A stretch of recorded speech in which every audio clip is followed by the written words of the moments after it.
హల్లెలూయా హల్లెలూయా హల్లెలూయా.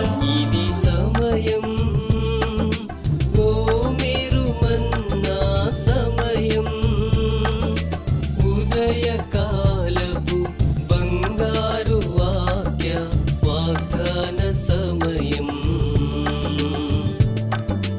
ఆదరించి బలపరచే ఓ మేరు మన్నా, మార్గం చూపి నడిపించే ఓ మేరు మన్నా, వాక్య వాగ్దాన సమయం, ఓ మేరు మన్నా సమయం. Praise the lord. Good morning. ఓ మీరు మన్నా ఈరోజు బంగారు వాక్య వాగ్దానానికి స్వాగతం. బాగున్నారు కదా? మహాదేవుని కృప చేత మనం అందరం క్షేమంగా ఉండగలిగాం. పరిశుద్ధుడైన యేసయ్య మనలందరినీ కూడా భద్రంగా కాపాడుతూ ఉన్నారు. ప్రియ దేవుని బిడ్డలారా, ఈ దినం ప్రభు మనకు ఇస్తున్న వాగ్దానాన్ని మనం స్వీకరించుతాం. రండి. యోహాను శుభవార్త 3:16 దేవుడు లోకమును ఎంతో ప్రేమించెను. John 3:16 for God so loved the world. దేవునికి మహిమ కలుగును గాక. ప్రియ దేవుని బిడ్డలారా, మరి ఈ వచన భాగం అంతా మనం చదివినట్లయితే పిల్లరా, అద్భుతమైన సందేశం మనకి ఇక్కడ కనబడతా ఉంది. పరిశుద్ధ లేఖనం అంతటికి కూడా, బైబిల్ అంతటికి కూడా ప్రాణం లాంటి వాక్యం అండి ఇది. దేవుడు లోకాన్ని ఎంతో ప్రేమించి ఆయన ఏం చేశాడయ్యా అంటే, ఈ వచన భాగం అంతా చదివితే మనకి కనబడుతుంది. కాగా తన అద్వితీయ కుమారునిగా పుట్టిన వాని యందు విశ్వాసముంచు ప్రతి వాడును నశింపక నిత్య జీవం పొందినట్లుగా ఆయనను అనుగ్రహించెను అన్నమాట మనం చూస్తున్నాం. దేవుడు లోకాన్ని ఎంతో ప్రేమించాడు. ఈ దేవుని బిడ్డలారా, ప్రేమించడం గొప్ప విషయం కాదండి. ఆ ప్రేమను తన క్రియలలో కూడా చూపించడం గొప్ప విషయం. ప్రియులరా, ఆయన ఎలా ప్రేమించాడో, ఎలా ఆయన మనలను తన ప్రేమను క్రియలలో చూపించాడో మనం ఎరుగుదుమండి. తన అద్వితీయ కుమారుని అనగా ఏకైక కుమారుని నీ కొరకు నా కొరకు ఇచ్చివేశారండి. ప్రియులరా, అనేక మంది కుమారులు ఉంటే ఒక కుమారుని ఇవ్వడం పెద్ద విషయం ఏమీ కాదు. కానీ ఏకైక కుమారుడు, తన జనతైక కుమారుడైన యేసయ్యను మన కొరకు ఈ లోకానికి పంపించాడండి. ప్రియ దేవుని బిడ్డలారా, దేవుని కుమారుడుగా ఉండడం, విడిచిపెట్టుకోవడం అని భాగ్యం అని ఆయన ఎంచుకోలేదు. కానీ రిక్తుడుగా, దీనుడుగా ఈ లోకానికి వచ్చి నా పాపముల కొరకు ఆయన బలి యాగమైనట్లుగా మనం చూస్తూ ఉన్నాము. ఆయన ప్రేమ ఎట్టిదో మనకి చూపించాడండి. ఎందుకో తెలుసా?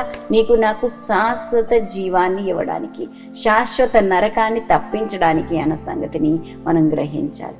నిత్య జీవాన్ని ప్రసాదించడానికి ప్రభు ఈ లోకాన్ని ప్రేమించి ఆయనే మరి లోకానికి వచ్చేసాడండి. ప్రియ దేవుని బిడ్డలారా, మరి వచ్చిన ఆయనను, నీ కొరకు చేసిన త్యాగాన్ని నీవు గుర్తించగలిగావా? నీ కనులు తెరిచాడు ప్రభు. వాటిని ఇంకా మరి మూసుకొని ఉండడానికి వీల్లేదు, గురుడితనము కలిగి ఉండడానికి వీల్లేదు అని చెప్పి మనవి చేస్తూ ఉన్నాను. మనుషులందరూ పాపంలో నశించిపోతూ ఉండగా వారందరినీ రక్షించడానికి తన ఏకైక కుమారుడైన యేసయ్యని లోకానికి పంపించారు. ప్రియ దేవుని బిడ్డలారా, ఆ జీవాన్ని పొందుకొని పరములందు మనము ఆయనతో పాటు నివాసం ఉండడం ఒక్కటే మనకి మంచి మార్గం అండి. నరకాన్ని తప్పించుకొని నిత్య నరకంలో పడిపోకుండా, నిత్య నరకంలో మనము ఏడుస్తూ కూర్చోకుండా మనల్ని తప్పించడానికే ప్రభువు ఈ లోకానికి వచ్చారు. ఆయన లోకాన్ని ప్రేమించారండి. ప్రేమ ఎట్టిదో చూపించారు, తన క్రియలలో చూపించారండి. కాబట్టి ప్రియులారా, ఈరోజు నువ్వు నేను చేయవలసిన పని ఏమిటో తెలుసా? ఆయన ప్రేమించాడు కాబట్టి ఆ ప్రేమను పొందుకోవడానికి ఆతురపడాలి, సిద్ధపడాలి. ఆ ప్రేమలో మనము నిలిచి ఉండాలి. ఆ ప్రేమను లోకానికి చూపించగలగాలి. ఇలా చేస్తూ ప్రియులారా, ఆయన ఇచ్చిన ప్రతి వాగ్దానాన్ని స్వీకరిస్తూ ప్రభులో నిలిచి ఉండి నిత్యరాజ్యంలో, నిత్యత్వంలో నిత్యము ప్రభుతో మనం ఆనందించే భాగ్యాన్ని సంతరించుకోవడానికి ఇక్కడి నుంచే ఎప్పుడే ప్రయాసపడాలని చెప్పి తెలియచేస్తూ ఉన్నాను. పరిశుద్ధాత్మ దేవుడు తన చెంతకు వచ్చి వారిని అన్నడు కూడా త్రోసివేసేవాడు కాదండి. కాబట్టి ప్రియులారా, ఎవరైతే ప్రభుకి దూరంగా ఉన్నారో వారందరినీ కూడా ప్రభు సన్నిధానం వైపు నడిపించడానికి నేడే ఒక గొప్ప నిర్ణయాన్ని మీరు తీసుకోవాలని చెప్పి తెలియజేస్తున్నాను. నువ్వు ప్రభు చెంతకు వచ్చావు, మంచిదే. అయితే ఇంకా బయట ఎంతో మంది నశించిపోతూ ఉన్నారు. నశించిపోతున్న వారిని వెతికి రక్షించడానికి రక్షించడానికి ఆయన ఈ లోకానికి వచ్చాడు. కాబట్టి ప్రియులారా, వారందరినీ కూడా ప్రభు పాదాల చెంతకు తీసుకుని వచ్చే బాధ్యతను నీకు నాకు అప్పగించి వెళ్ళారు. ఆ పనిని నిర్వర్తించడానికి మనం పూనుకోవాలి. నీవు ప్రభులో ఉండాలి, అనేక మందిని ప్రభు వైపు నడిపించాలి, నిత్యరాజ్య వారసులను చేయాలి. అలాంటి కృపను పరిశుద్ధాత్మ దేవుడు మనందరికీ అనుగ్రహించి ప్రభువులో స్థిరులుగా నడిపించి బలపరిచి స్థిరపరచునుగాక. ఆమేన్. ఏ దేవుని బిడ్డలారా, ఈ దినం బర్త్డేస్, వెడ్డింగ్ యానివర్సరీస్ జరిపించుకొచ్చిన వారికి శుభాలు తెలియజేస్తున్నాను. ఈ నూతన వస్త్రంలో నూతనమైన దీవెనలు ప్రభు మీకు ప్రసాదించునుగాక. మీ కొరకు ఒక వాగ్దానం జ్ఞాపకం చేస్తాను. ద్వితీయోపదేశ కాండంలో 11వ అధ్యాయం 24వ వచనము, మీరు అడుగుపెట్టు ప్రతి స్థలమును మీది అగును. దేవునికి మహిమ కలుగునుగాక. ప్రతి స్థలాన్ని, మీరు అడుగుపెట్టే ప్రతి స్థలాన్ని, ప్రతి ఆశీర్వాదాన్ని ప్రభు మీకు ఇస్తానని వాగ్దానం చేస్తున్నాడు. స్వీకరించండి, ఆశీర్వదించబడండి, అద్భుతాలు అనుభవించండి. ప్రార్థన చేస్తాను, నాతో ఏకీభవించండి. పరిశుద్ధురానికి వందనాలు నాయన. మహిమగల దేవుడుగా మమ్మల్ని దర్శించి దీవించి ఆశీర్వదిస్తున్నావు ప్రభా. నీతో జీవించే భాగ్యం దయచేస్తున్నావు. నీకు వందనాలు నాయన. అవును ప్రభు, నశించిన దాన్ని విధికి రక్షించడానికి ఈ లోకానికి వచ్చావు. దేవుడు లోకాన్ని ఎంతో ప్రేమించాను.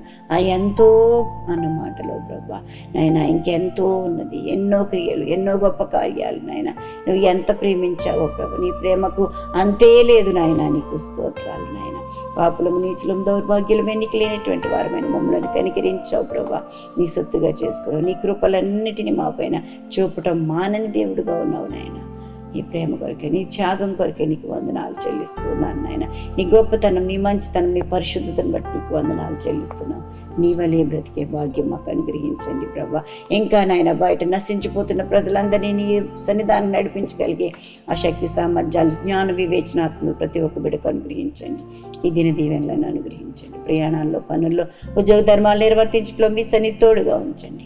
ఇంకా ఎవరైనా ఈ దినాన్ని బట్టి ప్రభా చీకులో, చింతలో, వ్యాధిలో, కష్టాలు, ఇరుకులు, ఇబ్బందులు నలిగిపోతుంటే ప్రభా విడిపించండి, రక్షించండి, బాధల్లో ఓదార్చండి ప్రభా. నీ సొత్తుగా, నీ ప్రజగా చేయండి నాయన. మీరే పోషకుడుగా, సంరక్షకుడు, ఆలోచనకర్తగా ఉండండి. ఆయుష్ను, ఆరోగ్యం, గౌరవ ప్రభావం మీరు అనుగ్రహింపచేసి మహిమ పొందుకోమని ప్రభా నాయన. తండ్రి నీకు వందనాలు చెల్లిస్తున్నాను ప్రభా. నీ మహాకృపలన్నింటిని బిడ్డలపై చూపి నడిపించమని యేసు నామం అడిగి వేడుకుంటూ ప్రార్థన చేయుచున్నాం తండ్రి. ఆమేన్.